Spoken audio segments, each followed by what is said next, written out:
C why democracy. हम student ये chapter पढ़ चुके हैं, क्वेश्चंस डिस्कस करते हैं। पहला है रिप्रेजेंटेटिव डेमोक्रेसी क्या होती है, जहाँ पर हम अपने रूलर को रिप्रेजेंट करते हैं। हम अपने एमपी, एमएलए या फिर अपने प्राइम मिनिस्टर, इनको हम क्या वोट डायरेक्ट या इनडायरेक्ट तरीके से वोट दे के चूज़ करते हैं और ये हमारे रिप्रेजेंटेटिव हैं। फिर ये हमारे बिहाफ पर सारे फैसले लेते हैं, जो भी डिसीजन लेते हैं हमारे फ़ायदे को सोचकर काम करते हैं। Which is the most common form democracy? Representative democracy सबसे मोस्ट कॉमन है, जो पूरे वर्ल्ड में आजकल चल रहा है, ज़्यादातर कंट्रीज़, हमारी इंडिया में भी यही है। टू करेक्टरिस्टिक्स बतानी है डेमोक्रेसी की। पीपल चूज़ देयर रूलर, पहला characteristics. People have freedom to express their views, ये है, यानी लोगों को अपने व्यू रखने का अधिकार होता है। यहाँ पर ये दो करेक्टरिस्टिक्स हो गई डेमोक्रेसी की। क्वालिटी डिसीजन लिए जाते हैं, इसकी पॉसिबिलिटी रहती है डेमोक्रेसी में। यस, डिसीजन ज़्यादा अच्छे रहते हैं, क्योंकि डेमोक्रेसी में जो भी डिसीजन लिए जाते हैं उसमें ज़्यादा लोग इन्वॉल्व रहते हैं, डिस्कशन होता है, मीटिंग्स होती हैं, सब चीज़ के फ़ायदे और नुकसान देख कर ही डिसीजंस लिए जाते हैं। Whose rule is democracy consider to be? Democracy में किसको रूल माना जाता है? डेमोक्रेसी को पीपल का रूल माना जाता है। जैसे कि सल्वाडोर अलेंडे ने रूल किया था चिले में, तो पीपल का रूल माना जाता है डेमोक्रेसी को। With whom does the final decision making power? किसके पास रहती है डेमोक्रेसी में final decision taking power? Elected representative of the people, जिसको लोग इलेक्ट करते हैं, अपना रिप्रेजेंटेटिव बनाते हैं, उसके हाथ में रहती है final decision making power. Under which form of government political equality given importance?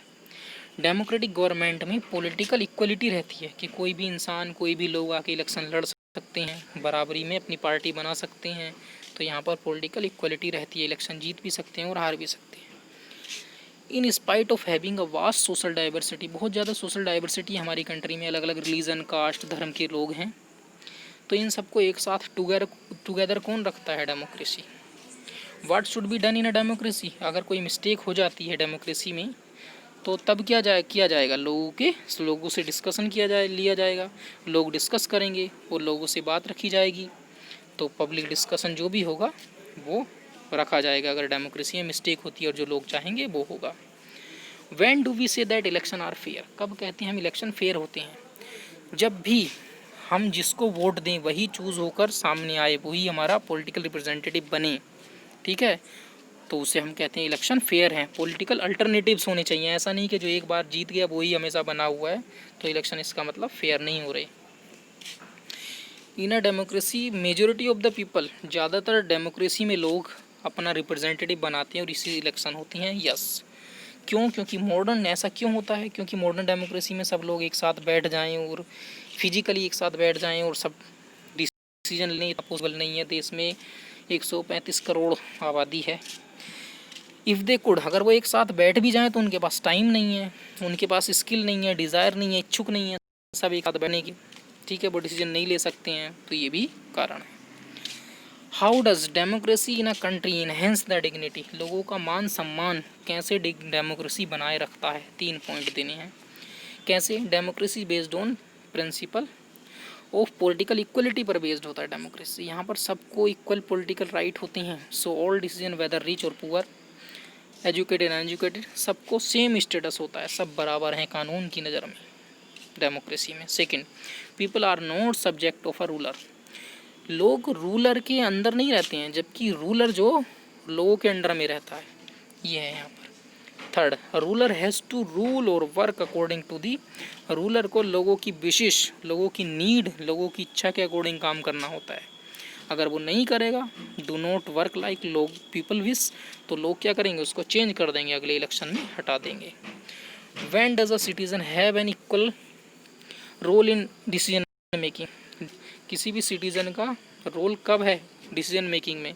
If a decision involve many person, ज़्यादातर लोग इन्वॉल्व होंगे अगर किसी डिसीजन मेकिंग में, डिस्कशन होगा, मीटिंग्स होंगी, तो इसका मतलब इक्वल रोल है डिसीजन मेकिंग में। What is referendum? रेफरेंडम क्या होता है? कोई हमने ऐसा बिल पास करा पार्लियामेंट में और कहा कि कोई ऐसा वो ले गए बात उठा के कि भाई जो है एजुकेशन फ्री होनी चाहिए, तो उसके लिए या तो सारे जो भी इलेक्टोरेट हमारे वहाँ होंगे रिप्रेजेंटेटिव, या तो उसको प्रपोजल को एक्सेप्ट करेंगे या फिर उसको रिजेक्ट करेंगे, तो इसको रेफरेंडम कहा जाता है।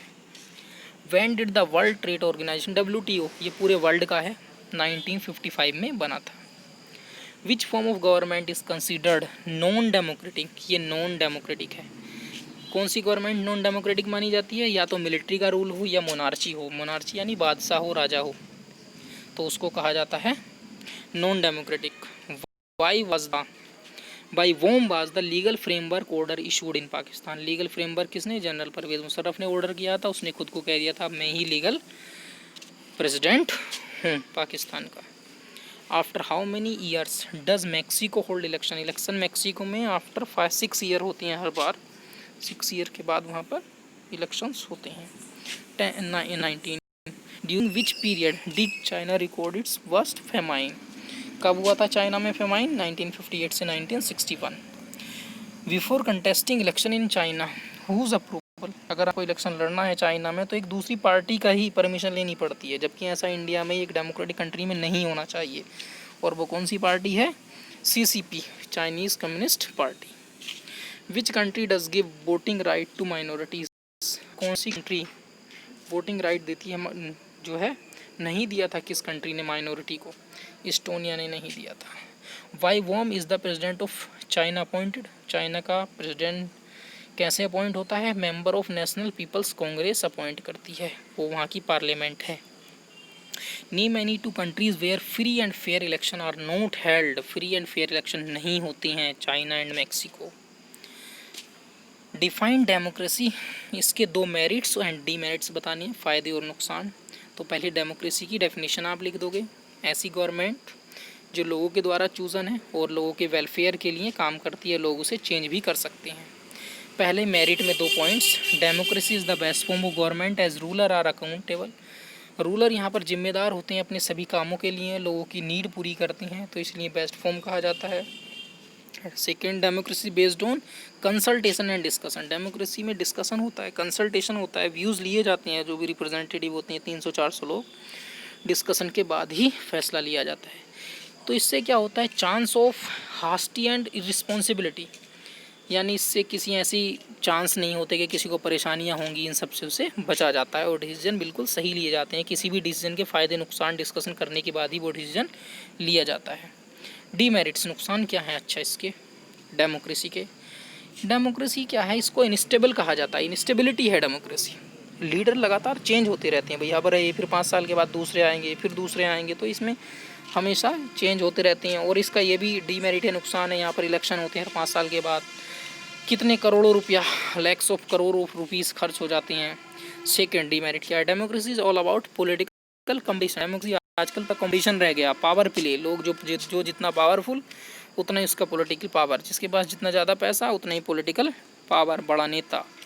तो ये, और जो कुछ लोग, there is no scope for morality. अगर कोई लोग अच्छे हैं, अच्छे विचारों के लिए, देश के लिए कुछ करना चाहें, अगर वो आगे आना भी चाहें तो वो आ नहीं पाते हैं।